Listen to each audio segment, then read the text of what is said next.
It's time for a cup of coffee with Will and Chris at Slumberland Furniture. From Slumberland Furniture in Osage Beach, here are your hosts, William Holtz and Chris Schneider.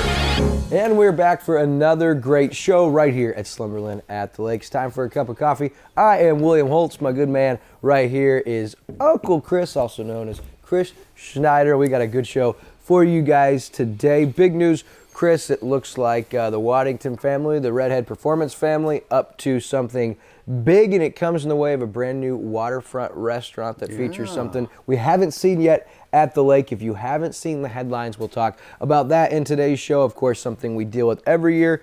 Lake level hits its annual low point. What does that mean for you guys who own homes on the water? You'll want to stay tuned. In a really cool couple of things, of course, Ameren's Adopt the Shoreline kicked off in March. Super cool. You could get involved throughout the month. We'll tell you about that. And one of our favorite annual events, Winterfest, sets a record with the amount of money they raise. That will close the book on high school basketball and have a little fun with Uncle Chris and myself.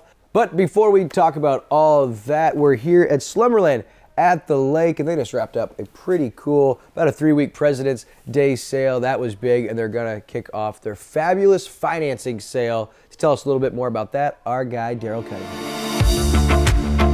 Hey everyone, Daryl Cunningham with Slumberland Furniture at the Lake. We're into our fabulous financing sale right now, where we're doing interest-free financing for up to 60 months. You need to come in and let us show you all the furniture you can take home for as little as $20 or $30 a month. It's amazing. It will be whole room packages. You can't believe what you can get for such a low price. Come see us at Slumberland Furniture at the Lake, where we're bringing happy home. Yeah, it's pretty great. You don't have to pay any interest up to 5 years, same as cash. Come in, pick out your stuff. They'll get you all squared away, deliver it to you, set you up. New bed, new couch. Everything you need. You know, and they're really well stocked here. You know, in some places it's hard to find furniture. They got it here, baby. And stuff on the showroom you can take home with you as soon as today. All right, so our first story, pretty cool. I mean, as the lake continues to grow, we're seeing new developments, we're seeing new franchises, we're seeing economic development and projects pop up all over the place. And one thing that's going to be super exciting for the west side of the lake, looks like there's a new waterfront restaurant, and they're going to have a pool inside a cave. True. This is not a joke. Lake Expo put out the story yesterday. The Waddington family, of course, Mark Waddington, owner of Performance Boat Center, Redhead, Lakeside Grill, High Tide. They just opened up Roxy's on the Strip, yep. So I mean they're not looking like they're slowing down anytime soon. No. But this may be one of their neatest developments and projects to date, and they're not like saying this is in the future. They're hoping to be open pretty soon. Chris, what can you tell us? Well, we were wondering what Redhead's was going to do with this property. They actually bought it a couple years ago. It's on Highway 5. Right off to the side of the Niangua Bridge as you're going up into the Greenview area, very close to Lake TV Studios. And so they bought this a couple years ago, didn't know what they were. We heard originally they wanted to put a restaurant in the cave, and then they weren't able to do that because it was a cave and water and all that stuff. So they've come up with this amazing plan. It's going to be called the Cave Bar and Grill, and they've got this pool that's going to be inside the cave and outside the cave, so you can see the lake, the sandy beaches and everything, places to eat. So apparently it's going to be really, really cool. Again, it's the Cave Bar and Grill, and since it's on the west side over there, which is kind of the more quiet family side, they're going to try to make it more casual, family-friendly dining, more laid back there on the Niangua Arm and everything. And what a spot. You know, I mean, right there by that bridge, not far from the Four Corners. Right. So, you know, if you're getting people coming from the crazy Four Corners, they can get over there and everything. And they're going to kind of have a kiddies pool. Yeah, like there. a toddler pool, which I was excited to see. Because that's real close to us. Yeah. So we got the beach at Ron's, we got the slide at Bare Bottoms, not far from us. And now we're going to have the cave, which is going to be pretty awesome because, yeah, they're going to be focusing more on family. But don't be mistaken, it doesn't mean that food is not going to be their focus. Pierre Torres, their executive chef at Redhead, who also designed the menu down at Roxy's, he's putting together this menu for the cave. And I'm telling you, if you've been to Redhead's, some of the most consistently great cuisine you can get at the lake. Man, yeah. It's always hot. I mean, they've got it down to a science there. Elmo and Chelsea and that entire crew, I always say when you go to Redhead, like, we've been back in the kitchen to shoot stuff with them. They have 2 different kitchens that are all kind of broken down. It's a science. Everything that goes into the kitchen based on time. Okay, anyway, not to bore you non-restaurateurs, but it's pretty cool, and Pierre's involved in the menu, so I know it's going to be good. Yeah. His track record, he's an award-winning executive chef here at the lake, and his food is awesome. You could put him up there. I mean, there was others. I'm not saying there's not, but a lot of people would argue that Pierre is by far the #1 chef at the lake. There's a lot. I mean, there is a lot of good chefs, but that's the kind of food you're going to get at this place. And you can see Pierre on Lake TV because we have done In the Kitchens with him where he shows us how he makes some of his dishes, which is greatness. Yeah, I'm excited about this because this is close to where we both live. Yeah. So we're going to get over there. And if you're going on water, I'm not sure how the going on land thing, it's probably going to be pretty easy, actually. Easy on and off there off of Highway 5. On the water, though, this is where they used to rent those houseboats. Yeah. You remember that? So they've got 130 slips over there. There's not going to be any problem if you want a boat over there finding a slip. Right. So it's going to be pretty great. And in relation to the old Niagara Falls, that was right there. That's not that same location, don't be mistaken. Yeah. It's actually, you go under the bridge, corrected. It's on the right past that. Yep. On the other side. We're still waiting to see what's going to happen with the old Niagara Falls. Right. Because somebody bought that last fall, and they've been working on that. Don't know what it's going to turn into, but somebody's got a plan for it. Yeah, no doubt about it. So pretty exciting. And they're, like I said, they're hoping to be open by Memorial Day. Like, that's aggressive and eager. A little hopeful but for me, yeah. If you're going to bank on someone making that a reality, I'd say it'd be Mark Waddington. I did reach out to Mark Waddington yesterday and asked him if he wanted to come on the Community Spotlight show to talk about it. So we'll see if we can get some more information on that. We'll let you know about it. And Mark's a great combo. Yeah, You've talked with him before. He is a well of knowledge. He and Brett Manier, just geniuses. And then I think Mark's daughter runs Redheads, right? Jamie, So, she runs all the marketing and media for all their properties and does a nice job. So our next story for you people that love the water, as we're talking about the waterfront restaurant, the water level hits its annual low point last week, which is to be expected. But what does that mean for you if you're new to the area? Yeah, a lot of new folks moving in. So if you're new and you move into the lake and you see the water way down, you might freak out a little bit. This is normal. They do this every year. Lake of the Ozarks bring it down about this time of the year. Now, full pool, when it's considered full, is 660 feet above sea level. So they draw it down 6 feet to 654. That doesn't mean it's 654 feet deep. Right. It means it's 654 feet above sea level, right? So, and Ameren does this in conjunction with the Federal Energy Regulatory Commission because they're running the water through to create electricity. Right? All these big government agencies and names. I don't know how you keep it it's straight. It's crazy, man. And then the Army Corps of Engineers is involved in this too. So they all kind of have to work together to keep the lake full or whatever, and they try to plan for spring rains. It's part of the reason they draw it down, to give the spring rains somewhere to go so we don't flood. But it also allows them to work on the dam. The water's a little lower. It allows people who own property on the lake, on the water, to do repairs to the seawall or put in riprap or, whatever's going on, maybe work on their piers or something like that. So it's this is the time of the year, even though it's cold, that you do that kind of work because the water's low. And obviously if the water's high, you're not going to be able to get in and work on your seawall. So. Right. So is it in some areas down different parts of the lake? Is it actually a detriment to some of these docks and dock owners if they don't take precautionary measures? Yeah, and usually, and again, this is where a lot of the new people come in. If you're new coming to the lake and you kind of don't know how to prepare, there are some of the houses on the water that are in shallow water. So when they drop the lake like this, the water's gone. Their dock is sitting on the ground. And you got to be prepared for that. You got to have the right kind of stuff so that it doesn't hurt the dock or it doesn't hurt your boat lifts and stuff. So usually that's, they're prepared for that and it's okay. Like last year when it dropped more than usual, there were some places that usually have water underneath them that they were on the ground last year, and that hurt a lot of docks last year. But if you're new to the lake and you don't know all this, you need to talk to a dock company or a lift company. Make sure you have what you need, so you're not going to be forking out a lot of money to fix stuff. Yeah, and Ameren's website is filled with resources, dock builders that are certified, and different things you can do, and different vendors that sell different things to prevent some of that. Of course, it's annual low point. I was at Ron's for opening day, Captain Ron's in Sunrise Beach on Friday, March 4th. And their beach, the swimming beach is completely gone. It goes all the way out. And I was like, I lost a ring there a few years ago, and I was thinking I might Were you find out there it. looking for it? Right. No luck, but it does look different. I'm eager to see it fill up. And as we get into the summer months, man, I'm so excited about this season here at Lake of the Ozarks. And want to make sure we keep the lake looking pretty. And part of that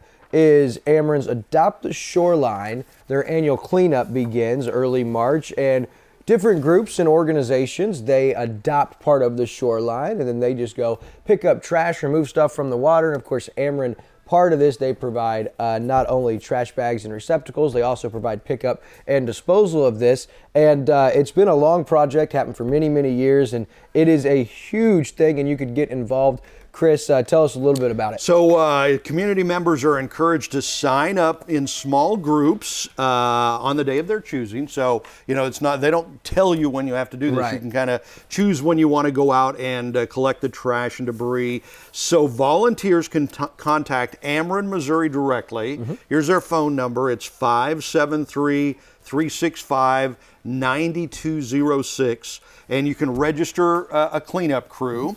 And arrange for trash services. Cleanup is best accomplished when the lake is low, like it is right now. Obviously, because if it's high, you can't get out there and pick it up off the shoreline and stuff like that. So, and they start raising the lake level again about April 1st. Right around April Fool's Day.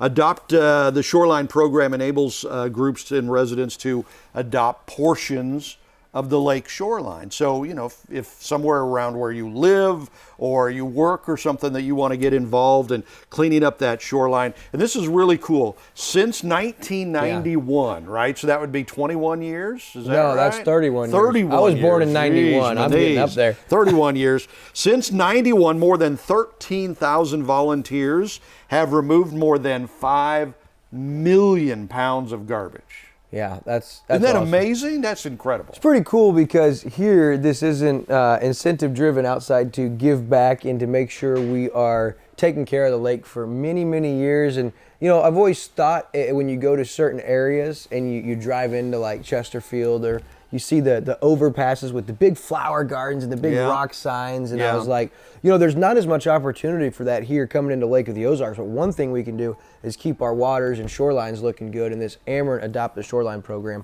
gives you an opportunity. Again, you can reach out directly. This goes through at least the month of March. I think it ends at the end of March. But to find out more, call 573-365-9206 and do your part. We love our lake community. That's one of the reasons why this is such a special area, is because the community chips in and does things like this. Branson does that too, and Branson probably does that better than we do. Right. A lot of the landscaping and all that stuff is really pretty around there. Yeah, I think the Branson City probably gets a little more tax money. Yeah, probably so. But things like this help us to be the #1 recreational lake in the world, basically. Absolutely. So. And I see us moving forward. There's a lot of things. We've got these elections coming up. A lot of local residents are getting involved in the local municipalities and local elections and local government. And so, that is something that's been talked about, is more of an effort to clean up some of the things that, as you come to the lake from various places, more welcoming, more warm, more plants, more greenery.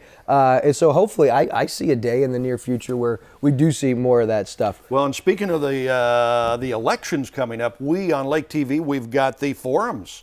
On Monday, March 21st, Thursday the 24th.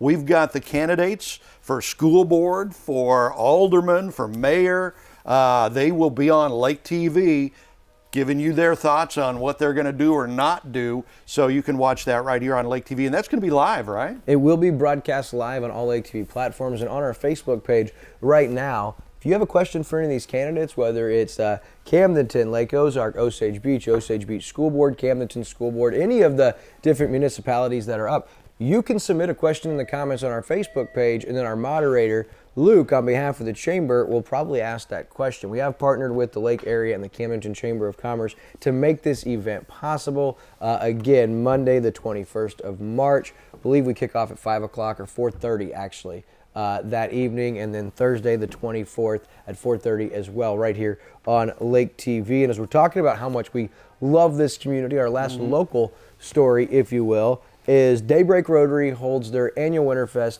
every February, late February, early March. It's always an awesome event. Of course, the Daybreak is the Rotary, and their purpose is giving back locally, nationally, and globally. And with their Winterfest, they've always given back to local charities like CADV, Kids Harbor, Missions for Christ, Medical Missions for Christ, all of the different Wonderland camps.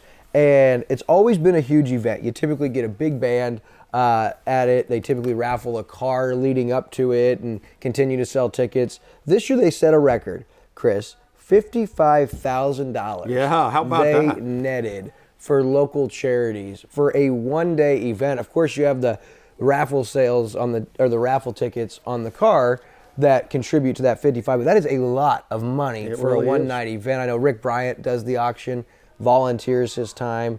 So many people donate, get involved, big sponsors, and of course, the Rotary works tirelessly. So $55,000 given back, and just incredible. All the money raised for these local charities. This is a special area. Yeah, they did this in Margaritaville, end of February. As Bobby you said, Spice was there, I was think. he? Twice as nice, right? Bobby Spice was there and shot a He did a feature. piece. Yeah, he baby. did a wonderful feature on Lake TV. Be looking for that.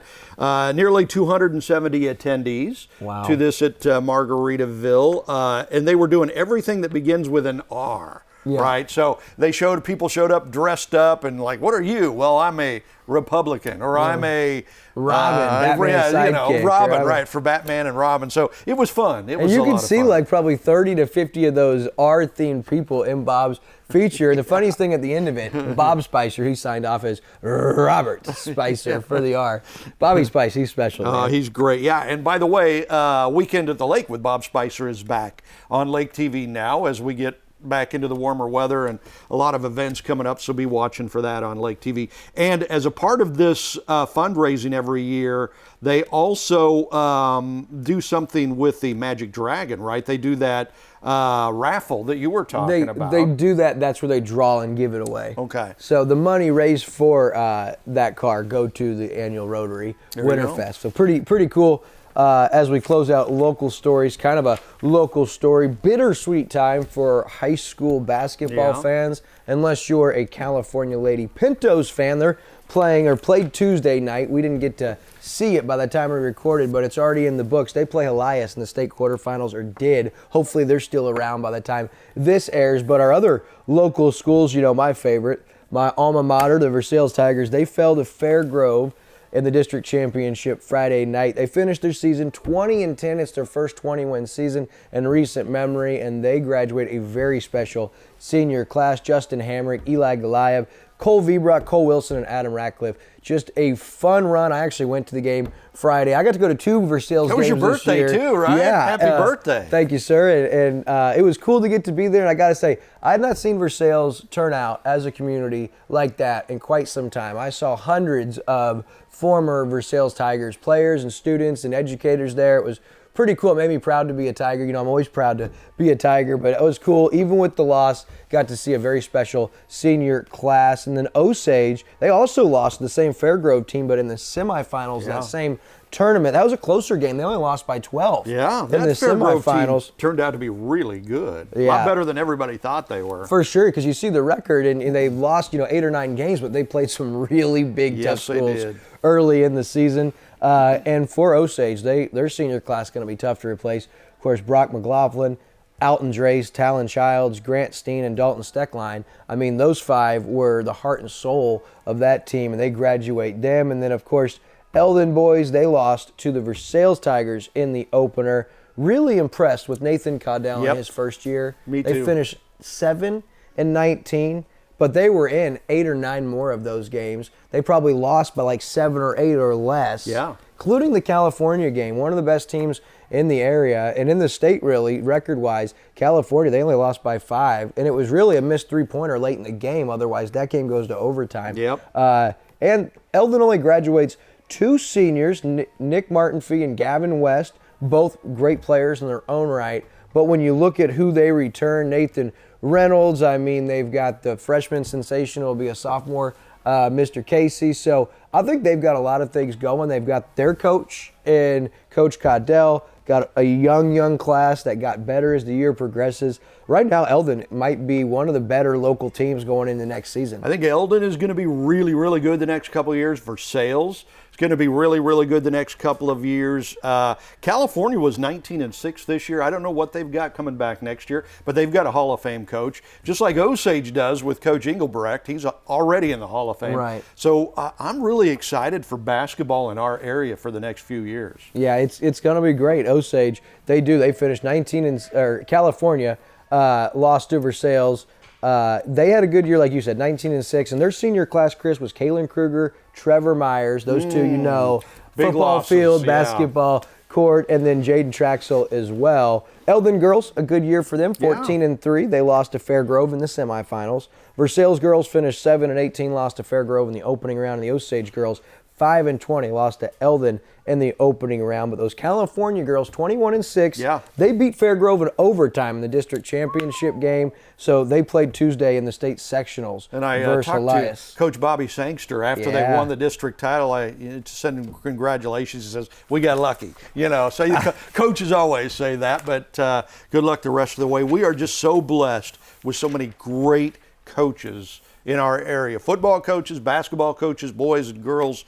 Just greatness. And Monday we got to be at together. Our whole team was awesome. The FCA annual banquet. And we actually got to see Nathan Reynolds speak, one of our very own, the sophomore. And man, what a courageous, strong message from him, talking about, you know, what he did on the basketball court and his faith and how he got challenged and kind of fell off and then came back, and he talked about the joy and the kind of teammate he was and the kind of son he was. And it was like, man, that's a 15-year-old young man. And really we got great, impressive. and that's because of the local coaches, the local FCA, and the kind of people we have in charge of our schools. And it's pretty exciting because a big shout out to Kathy Wiesen, who leads the FCA in the Lake of the Ozarks area. She is fantastic, and she's alluded as one of the greatest, because people were talking to someone in Springfield. They're like, "Oh, you're in mid-Missouri with Kathy Wiesen. Like, what is so different about her? How does she do it?" I mean, she is special, and you got to hear our very own Shannon Jolly, one of our favorite local coaches, talk about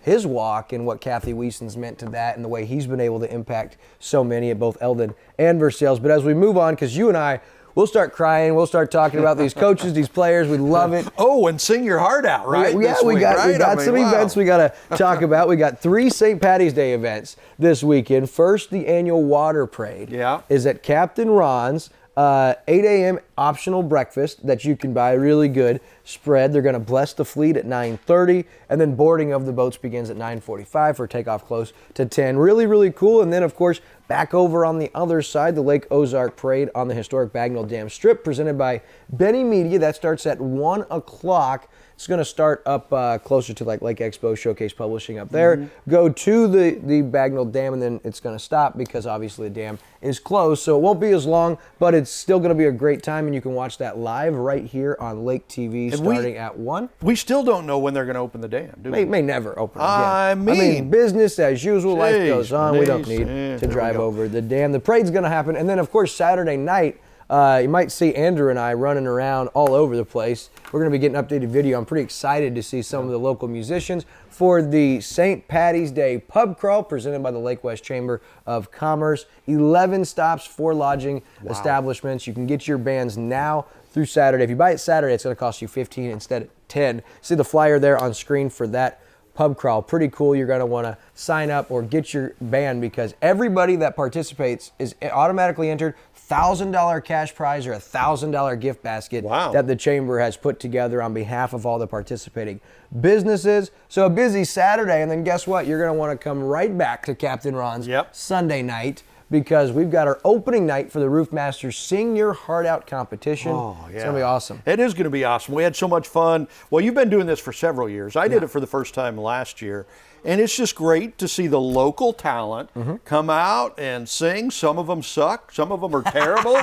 But some of them He is a guest judge, and we call him the modern day Simon Cowell. That's right. But some of them are pretty darn good, too, you know. And so it's just kind of a fun time to come out to Captain Ron's. A good reason on a Sunday night to come out, get out of the house, and have a good time and shake hands and kiss babies and all that stuff. And it's amateurs only for those you wanting to participate, meaning you can't get paid to perform. But hey, if you can belt out a tune, come on out. Sign up. Start at 6 o'clock every Sunday now through the finale on May 22nd. You'll sing 2 songs of your choice, karaoke style. The lyrics will be in front of you, and you'll be judged on a list of criteria that this guy right here, Mary Kay Von Brendel, and Kelly Miller from COMC will be our guest celebrity judges. DJ Kyle, #1 DJ in Missouri. DJs, I'll be hosting. And as you guys judge, there's different criteria. Yeah, if you suck, if you're no good, make them short songs. Don't worry, we don't let this guy talk a lot. I host the event, so he doesn't get to say a lot. He just gets to judge you. But every weekly winner gets $100 cash the night of, and they punch their ticket into the finale on May 22nd for a $3,000 stay and play vacation cash and ticket prize. And that cash like comes out of your pocket, right? Basically, yeah. I mean to tell you, that's coming from Wild Will right there. All right, so we got enough time to talk about Lake TV's Community Spotlight presented by COMC. We got Sandy Waggett talks with you, the right? Great Sandy Waggett, who is the owner, the power behind MSW Interactive Designs. But she has also started up a new company. She's got a new book coming out. And so her new company is Transform and Inspire Your Business. Basically a lot of business coaching, and it's just amazing. This Sandy Waggett, check out the Spotlight show this week. You'll get to know her, and she is just an amazing lady. Yeah, she's an inspiring lady. Of course, What's Burning with Kevin K.B. Burns, presented by SRG Financial Advisors, 7 a.m., 5 p.m., and 11 p.m. And again, like this guy said, Weekend at the Lake with Bobby Spicer is back. Look for a brand new episode every Thursday starting at 8 a.m. Of course, Bobby Spice, the man, twice as nice. Twice as nice. And don't forget our classic game of the week on Tuesday nights and Friday nights at 8:30. Some past football and basketball games on Lake TV that are the best. I mean, you get some Camdenton Laker playoff games. Yeah. You just get some great games that Lake TV and Will Holtz has called over the years. Tuesday nights and Friday nights, don't miss it. Yeah, I know who's going to watch the ones at Eldon. I know that Dakota will be watching the ones with the Eldon Mustangs. We've got a lot of them. And this year in both basketball and football, seemed like at least like 2 out of 3 of every broadcast qualified for a classic game. We were spoiled this year with close games. Because we did 10 football games. I think 6 of those turned out to be classic games, overtime games or last-second finishes. Basketball, I think we got like 5 that were just great basketball games that you can see for years on the classic game of the week. All right, and lastly, I did talk to Dr. Bradley Jones, and he has landed in Dixon with Dixon Family Practice, it looks like, and he's going to be joining me here in the very near future, so you can watch for the end of March for part 2 of my Mic'd Up podcast with Dr. Bradley Jones. He shared some very eye-opening things with me, so you'll want to be looking forward to that. And then before we go, do you have any questions, or you want to run by me? Okay, so last week we did some fast questions for Will. We ran out of time, which we're going to do again this week. So least favorite job, your least favorite job of all time, what was that? Probably burning boxes at Chances Are. Like, if I had to get stuck doing that, you had to break them all down, and then you had to stuff them in the, like, burn pit, and you had to burn them. That was not my favorite thing. You didn't like that? I didn't hate it, but it was probably my least favorite. What was your favorite job of all time? I would say calling high school sports, no doubt about it. You know, calling live high school football and basketball is probably my favorite thing that I've ever gotten to do. Yeah, that is greatness, isn't it? I love it, man. Kind of makes all the other hard stuff worth it. For sure. I just love it. Absolutely. Okay, well, we're going to out of time. I'll have to pick this up next week again. Yeah, I got to give us like a 4-fold, because I'm supposed to give short, concise answers. No, there's no such thing, man. With that. Well, hey, man, on behalf of Jill Ray, Daryl Cunningham, come by and see him and take care of their fabulous, or take advantage of the fabulous financing. Tell them that Will and Chris sent you. Until next week, God bless.